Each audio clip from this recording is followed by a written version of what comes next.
Good morning students and Assalamu alaikum. I hope all of you are fine and enjoying with good health.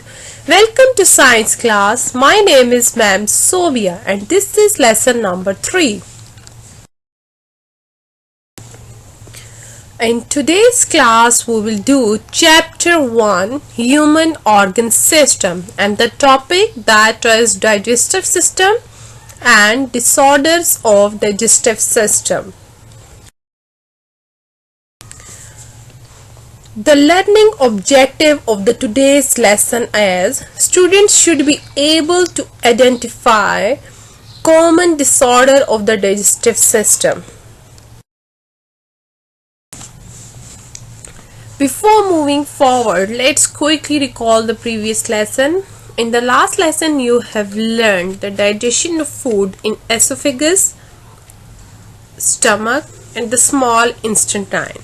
You have learned in the esophagus, the food is pushed through mouth into esophagus and it's a basically large tube which carries food from the mouth to stomach through waves. Then in the stomach, it's a large J-shaped muscular bag. There is digestive juice and it helps to kill the germs present in the food and digestion of protein occurs in the stomach. After that, you have learned how digestion occurs in the small intestine. All the food which is left from the stomach, it moved into small intestine. It's a basically long and thin tube coiled inside the abdomen. There the finally digestion of carbohydrates, fats and protein occurs here.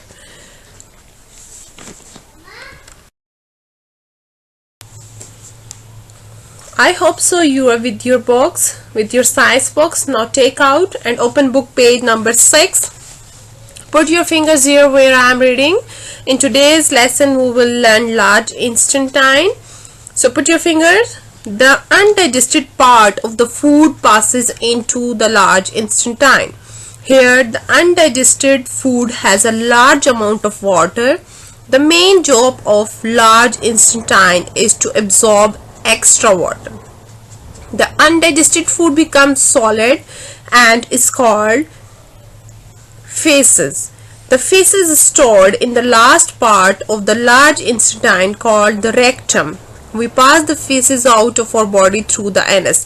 So here students, large intestine में basically क्या होता है, जो undigested food जो small intestine से आता है वो यहाँ पर आता है और इसमें maximum जो अमाउंट होती है वो वाटर की होती है, जो अनडाइजेस्ट फूड होता है और उसमें से ये एब्जॉर्ब होता था, ठीक है। और यहाँ से मैक्सिमम जो फूड स्टोर होना होता है वो लास्ट इंस्टेंटाइन में स्टोर हो जाता है जिसे हम ब्रेक्टम कहते हैं। और जो एक्स्ट्रा वेस्ट मटेरियल होते हैं जो बॉडी में से एनस के थ्रू एक्सक्रीट करते हैं या खारिज हो जाते हैं, ठीक है। Now come in the on the pink box, supporters of the digestive system. The liver, pancreas and gallbladder are not part of digestive tube but they are the supporters of digestive system. Students, अब digestion जितनी भी ये पूरा process आपने अभी सीखा है, इस प्रोसेस में आप ये देखें लिवर और पैंक्रियाज गॉल ब्लैडर इस ट्यूब का डाइजेस्टिव ट्यूब का पार्ट नहीं थे, लेकिन स्टिल ये उसको सपोर्ट करते हैं, ये इसकी हेल्प करते हैं डाइजेशन में. Now let's learn how they help, how they support. Liver, the liver produces bile to digest fat. It also break down harmful substances into the blood.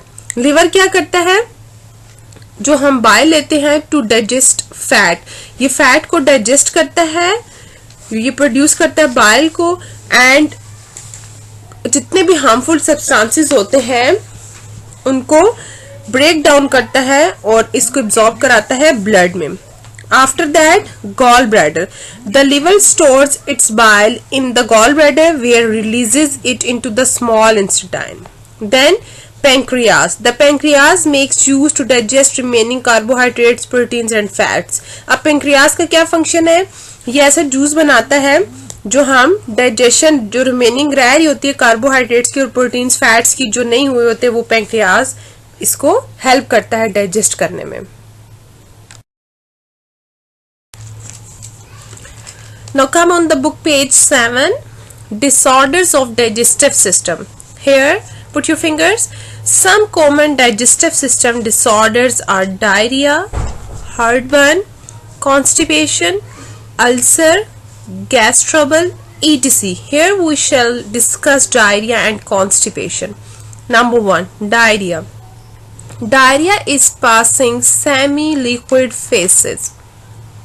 It may be caused by an infection, eating contaminated food, a reaction to some medicine, or just anxiety or excitement.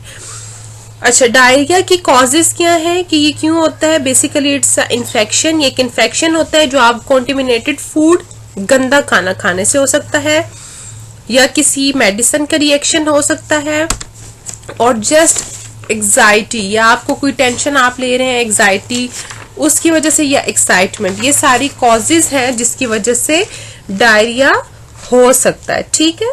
Then come on the next paragraph. Some of the most common symptoms of diarrhea are abdominal pain, cramping, bloating, nausea, loose motions, fever and bloody stools.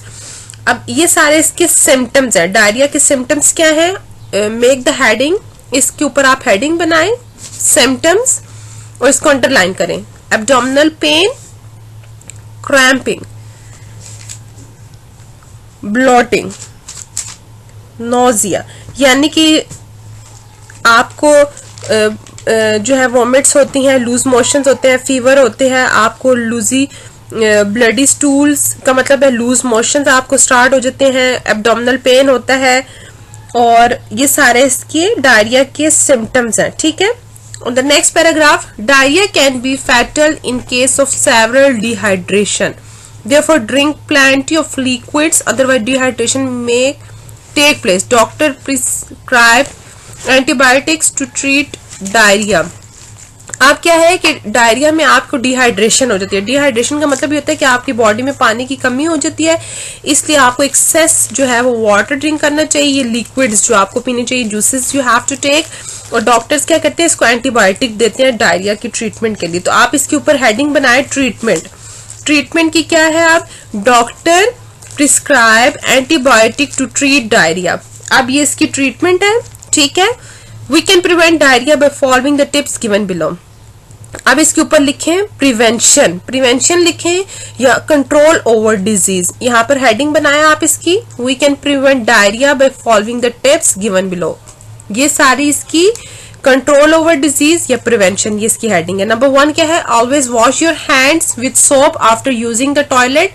Washroom use करने के बाद हमेशा हाथ को धोएं ताकि आपके हाथ गंदे ना हो और कॉन्टेमिनेटेड गंदा फूड आपकी गंदे हाथ के साथ आपकी बॉडी में न जाए. सेकंड क्या है? Wash all fruits and vegetables before cooking और ईटिंग. खाने से पहले हमेशा आप अपने खाने को धोएं, साफ करें ताकि नीट एंड क्लीन फूड आपकी बॉडी में जाए. Don't eat uncooked meat and eggs. कच्चे अंडे और कच्चा गोश्त ना खाएं क्योंकि ये सारी चीजें जो हैं वो जर्म्स क्रिएट करती हैं, और जब कॉन्टेमिनेटेड फूड आपकी बॉडी में जाता है तो आपको डायरिया हो जाता है. ठीक है. ये इसमें सबसे पहले आपकी सिम्टम्स की हेडिंग आएगी, देन ट्रीटमेंट की, और ऑन द नंबर 3 प्रिवेंशन. ठीक है. I hope so it's clear now.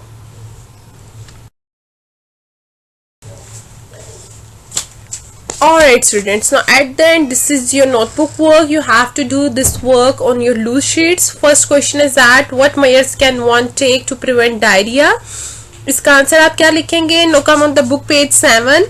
इसके ऊपर जो मैंने आपको थर्ड हेडिंग बनाई थी, we can prevent diarrhoea by following the tips given below. इसके ऊपर आपने हेडिंग बनाई थी कंट्रोल ओवर डिजीज या प्रिवेंशन की. ये जो 3 पॉइंट्स हैं ये इसके प्रिवेंशन है, ये प्रिवेंट करते हैं आपको डायरिया से. वो कौन से हैं कि आप खाने से पहले हमेशा हैंड वॉश करेंगे, टॉयलेट से आप जब आते हैं, और कुक करने से पहले आप जो है जितने भी फ्रूट्स हैं या वेजिटेबल्स हैं उनको वॉश करके फिर यूज करें, और कच्चा गोश्त या अंडे आप ना खाएं. ठीक है. ये इसका आंसर है 3 points. What are the provided with teeth? Why are we provided with teeth? इसका आंसर क्या? और teeth break the food into small pieces by cutting and grinding. ठीक है. Now at the end this is your homework time, and the homework is this: do preparation for the written work given in video. Lesson. इस lesson में जितना ये जो 2 question answer आपको दिए हैं लूज शीट्स पे लिखने के लिए, आपने इसको you have to memorise this question by your heart. Okay, I hope so you enjoyed the today's lesson and it will be fruitful for you. Thank you. Take care. I will see you in the next lesson. Allah Hafiz.